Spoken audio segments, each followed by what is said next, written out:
আমি এখন আছি নৈহাটি বড়মা মন্দিরের সামনে, যে ফেরিঘাটটা আছে সেই ফেরিঘাটের সামনে। তোমরা দেখতেই পাচ্ছ এখানে কিন্তু নানা রকমের জিনিস, পূজার সামগ্রী বিক্রি হচ্ছে। ইভেন গঙ্গা জল গ্রামে ভর্তি করে ওখানে দেখা যাচ্ছে যে বিক্রি করছে মানুষরা।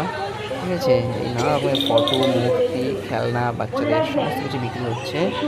আর এখানে কিন্তু মানে মায়ের যে ভক্তি করে চান করে মায়ের নামে পুজো দেওয়ার জন্য তারা যাচ্ছে এখানে।